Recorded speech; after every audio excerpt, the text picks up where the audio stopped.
निवडणुकीच्या आधी आमच्या भारतीय जनता पार्टीच्या जाहीरनाम्यामध्ये आम्ही स्पष्ट त्या ठिकाणी लिहिलं होतं की जेव्हा महायुतीचं सरकार येईल तेव्हा पुन्हा आम्ही 2100 रुपये टाकून या योजनेसाठी एक नव्याने त्या ठिकाणी काम करणार आहोत। तो शब्द जो देवाभाऊनी दिला होता तो शब्द त्यांनी पूर्ण केलेला आहे। डिसेंबर अखेरीस हे 2100 रुपये आमच्या लाडक्या बहिणींच्या खात्यामध्ये त्या ठिकाणी पडायला सुरुवात होणार। आमदार श्वेता महालेताई आपल्यासोबत आपण त्यांच्याशी बोलणार आहोत। आज रिप्लाय फाईल केलेला देवेंद्रजी यांनी आणि डी फॉर देवेंद्र असं सुद्धा एक आवाज त्या ठिकाणी ऐकायला आला। तुम्ही तिथे होतात, काय म्हणाल, काय नेमका हा सगळा प्रकार घडला? विरोधकांनी जेव्हापासून लाडकी बहीण योजना आम्ही सुरू केली, अंमलात आणली, तेव्हापासून विरोधक कायम त्या ठिकाणी महाराष्ट्रातील माता भगिनींमध्ये एक चुकीचा नेरेटिव्ह सेट करण्याचं काम करत होते की ही योजना सरकार आल्यानंतर पुन्हा सरकार जेव्हा येईल तेव्हा ही योजना बंद पडणार आहे आणि एक चुकीचा फेक नेरेटिव्ह त्या ठिकाणी आम्ही खोडून काढला। तो खोडून काढण्यासाठी देवाभाऊ असतील किंवा एकनाथरावजी शिंदे साहेब असतील, अजितदादा असतील, यांनी अतिशय चांगल्या पद्धतीने काम केलं। संपूर्ण महाराष्ट्र त्या ठिकाणी पिंजून काढला आणि आपण बघतोय की याच महाराष्ट्रातल्या लाडक्या बहिणींच्या आशीर्वादाने आम्ही त्या ठिकाणी पुन्हा आलो।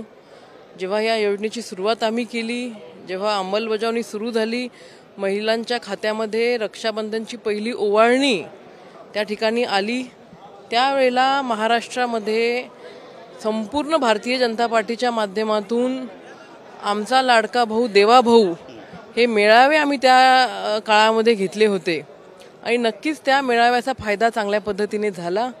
आज देवाभाऊ पहिल्यांदा महाराष्ट्राच्या विधिमंडळामध्ये मुख्यमंत्री म्हणून त्या ठिकाणी रिप्लाय देणार होते, तर नक्कीच एक आनंद संपूर्ण महायुतीच्या आमदारांमध्ये होता।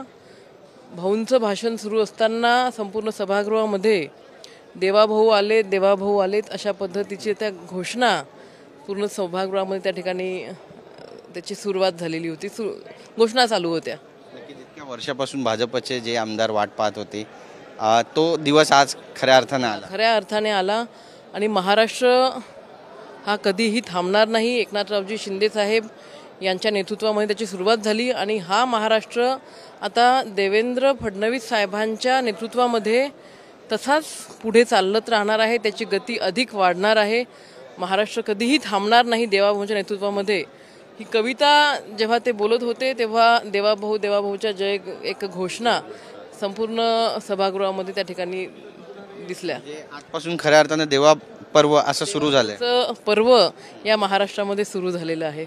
हे पर्व विकासाचं असणार आहे, हे पर्व गोरगरीब कष्टकरी शेतकऱ्यांना न्याय देणारं असणार आहे, हे पर्व महिलांना सुरक्षा देणारं असणार आहे, हे पर्व तरुणींना रोजगार देणारं असणार आहे। देवाभाऊ आले त्यामुळे लाडक्या बहिणींच्या पण अपेक्षा आता वाढल्या, त्या पूर्ण करण्यासारखं सांगितलं ना।